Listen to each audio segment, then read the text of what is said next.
Hello, I was thinking about today's video and how many things that we do with autistic brains that we hide from other people that you may not know about. And I'm going to show you one of mine, which I'm like, on the one part, horrified I'm doing this online, but I also think it's really important to do because there can be a shame around it. So if you're new here, I'm a licensed clinical psychologist. Started talking about and discovering high masking autism about 2 years ago, first in others and then in myself and my family and patients, and it's sort of been everywhere. Understanding the neurotype, not saying everyone is autistic, but understanding how these dynamics can play out alongside the good research we have and a lot of the research we still don't have. So it's important to look at books and creators who make content and autistic people and research all of it. You can't just look at the DSM and decide what that looks like. And lastly, autistic people take things literally. So if you are literally reading the DSM and you don't understand the nuances, it's easy to rule yourself out. And that's what I did about 5 years ago. I was like, oh, that's really fascinating. I wish I had a passion for autism after I had this autism expert on my, I had a radio show years ago in Laguna. And here I am. Anyway, so this is number one. These kind of fall into things that we kind of suppress and don't show you or hide. And number one, it's because socially it would not be acceptable. Number two, it's often embarrassing and shaming. Okay, are you ready? This is my big one. This blanket, this ribbon on the blanket. I will do this with my fingers. Okay. And the colder the blanket is, the ribbon, the better. I know you're going to think I'm a complete psycho, but this is what we do. I will do this all day, every day. So much so that it makes my hands ache. And for years, they stopped making blankets with this ribbon on it. And so I ordered one last year, and now I've worn it down. And my kids will walk in, and I'll start doing it, and they'll look at, what are you doing?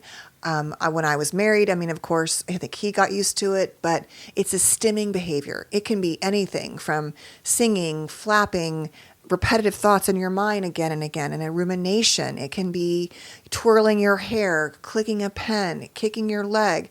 I'm sure you guys have so many of them. But the point is, I'm not going to sit there and do this with anyone else. How am I 50, almost 7 years old with my blankie? And by the way, I think the blankie houses trend probably applies to a lot of people with a lot of sensory issues. But the point is stimming in secret, which acts to self-soothe, but it can be something that you wouldn't want others to see or hear, and there can be a sense of embarrassment and shame. And it is really can be a very good way to help us regulate. So that's important. Number two, sensory sensitivities. Now, this, of course, on the outside makes sense, I don't like bright lights, and so I have to have lamps in my office, don't turn the light on, or how we order certain foods, or the textures, or all of that. But where I really see it specifically in ways that are hard to deal with is number one, in misophonia, where you have a kind of rage response to people's mouth sounds, chewing, eating, smacking, gum, all of that. And number two, I think in an intimate situation with all of the sensory triggers around having intimacy, the smell of things, the texture of things, the taste of things. And I think a lot of autistic people really struggle with this and have to be on some kind of substance to have intimacy, have to, dissociate, have to truly fantasize, or just white knuckling through it. And I think this is going to, in the beginning of a relationship, not be as much of an issue at times. If there's a lot of chemistry or passion, it's you can almost override that a bit. But I've noticed where it gets bad for most people, including myself, is when things become routinized and normalized. So sensory issues that are extremely triggering that you can't easily advocate for and that you hide and that cause a lot of dysregulation. Number three, eye contact. Thinking about eye contact. I've been watching this new creator, I think she's newer on TikTok, and she says she was an autism assessor in Australia for 5 years before she realized at a conference on female autism that she was autistic, which is just, it's so, all of these things line up, right? Our passion for understanding people, our deep dives and psychology and trying to heal ourselves. So many of us in this field, I fully believe, are on the spectrum in some way, or at least have subclinical traits. So the point is, she says that, she says this, she makes videos talking about what neurotypical people do or don't do. And I think myself and everyone in the comments are just what are you talking about? How does someone not think about eye contact? She says they don't, or small talk. They just do it, right? Where we are thinking about it. So we're talking to you and we're thinking about how much eye contact, how long. I have this because I only work in telehealth now. And so the camera is, the camera's up here, but on the screen is the person there. And most of us have this issue. If you do any kind of online meetings, like, where do I look? But no matter where I am or who I'm talking to, it's like, is that too much? Is that not enough? So eye contact. Number 4, facial expressions and body language. So being overly aware of what your body's doing, like I wouldn't want to grab my blanket, for example, or if I was twirling my hair or kicking my leg, and or the facial expressions I make. Many autistic people, not all, seem to have an RBF, a resting face, right? And it can make them look, I think, less friendly. We don't know that we're doing that. We don't know. My daughter and I laugh about this all the time. And so it can be misperceived. So you might try to overly be aware of that, or mirror or mimic other people. This is where we can see people with autism, following characters on shows or whatever it is.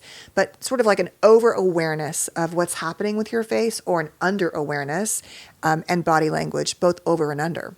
Number 5, emotional expression. And so how people express themselves, people with autism are often hiding from others, like how they really feel. Like, when I make videos, I'll do like oh my God, that's such a good dance when I eat something. And my kids call it like the white woman dance.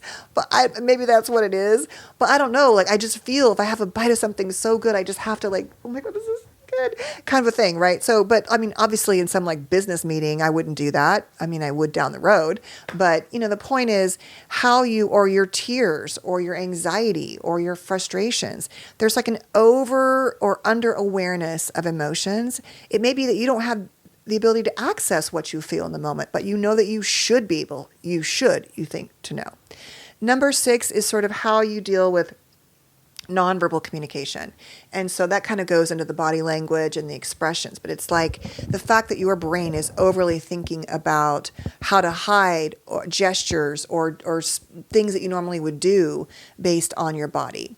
And then the next one is avoiding topics. So we're going to talk now about the verbal part. So purposely avoiding not talking about your special interests because you think they're weird or no one would get it or you'd be judged or misunderstood, right? So avoidance around what you share and how you share, or as I've talked about, oversharing around random things with strangers. Number 7 is scripting. And so practicing what you're going to say in social situations before, during, and after, rehearsing dialogue, whether it's for phone calls. Hi, I need to make an appointment for blah, blah, blah, or how you respond in interviews, things like that. Now, do neurotypicals rehearse or plan for things? I'm sure that they do. But for us, it is like a pervasive way we go through the world oftentimes with these scripting dynamics inside our minds. Number 9 is mirroring others. And so essentially doing what they do to fit in, really like not knowing, do I pick up this spoon or how do I engage in this? And once again, all of these things are on a spectrum that anybody can do and not be autistic.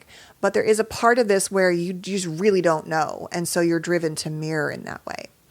And then the last couple things are really, this kind of relates to the avoidance. But we can honestly, truly conceal special interests and conceal the passion that we have behind it. So yes, we might not discuss a topic, but we don't want to tell you that we've, been discussing this topic in our circles or with our family or researching about it in ways that are 100 times more beyond. And or we're maybe going to, feel that if our special interest is similar to other people's, that we can use that as a tool to connect. But for them, it's just like, oh yeah, I like makeup too, where they don't understand that we spend our entire day, all day, perhaps watching makeup videos, researching makeup products, how to apply things, whatever it is. It is the depth that we might hide from you, if that makes sense. And lastly, forcing ourselves to engage in things that we really don't want to do that are often extremely dysregulating and draining. And this is a huge part of why we have, the burnout that happens, the recovery time we need after socializing. So the world has told us, as I've shared, we can't avoid networking events. Back before social media, how was I going to get new clients and meet doctors and make connections if I didn't, network? So I would go to networking events, and I know I've told this multiple times, and have a literal panic attack and leave. But back then I didn't know why. I was like, how can you be perceived at times as like a strong personality and confident when really you're not? You're freaking out with anxiety and you're here. And I didn't really understand. Now I understand it was, I thought back then it was like, oh, I'm just being judged because I was a stay-at-home mom, and I went back to work and got a doctorate, and I had been out of the field for a while. And that was it, maybe. But honestly, it was the flooding of all of the people, the conversation, the smell of the room. I could smell the dessert over there, or the weed over there, or whatever was going on, the weed in the parking lot, I should say. In the event, it was the social anxiety of all of the people and what to say. And I've never been good at like touting my own achievements. I'm getting better at it. But, as I've shared, like selling courses, I struggle to do that. And so many of us will do all these things with so much passion and then feel like, well, I can't be like that version of me. I don't know how to connect to that. That's why you won't see ads necessarily, because that's like, ew, like, don't sell me that. But also, how do people find out about the things you do? For me, I just go, you know what? I'm just going to talk about it here and there. I'm going to post about things and post links, and they'll find me. And that is honestly what happens. I'm sure it could be way more successful if I didn't do that. But at this point in my life, that's something I'm still figuring out how to do. So anyway, the point is, it's a tangent there, but trying to force ourselves to, let's say, make a video trying to sell something that just hit me, like that would be so inauthentic, and I think it would come across.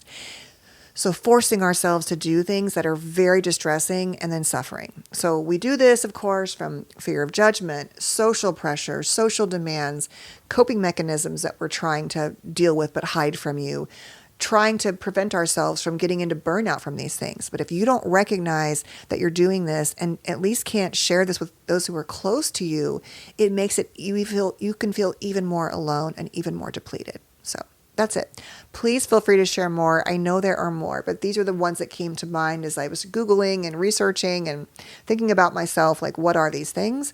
And they are important, because a diagnosis like this helps you understand, self-diagnosis or not, that maybe you don't need the things that you thought you did. Maybe you're not broken. Perhaps it is the way your brain works, and it is okay to say no to things, to give yourself a day or two to recover from things, to be lovingly compassionate and your own self-advocator for the accommodations that you might need. It has changed my entire way of thinking about myself. As I've said, I am not just somebody who's high maintenance, because I feel like I came from nothing. I don't really have much now. It's that everything bothers me, like, all of the time. And I don't want to be in my anger because I had an angry mom. So I stuffed all of that down, didn't set boundaries, suppressed it all, repressed it all, and thought all of it was trauma or being highly sensitive. And yeah, it was trauma. And yes, I'm sensitive. And yes, it's also autism. So that's it.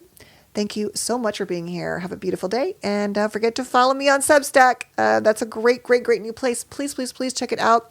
If you're someone who likes to read and watch different creators and learn, it is such a better way also to get access to the current things happening in the world if you don't want to be on the typical media websites. All right. Thanks for being here. Have a good day. Take care. Bye.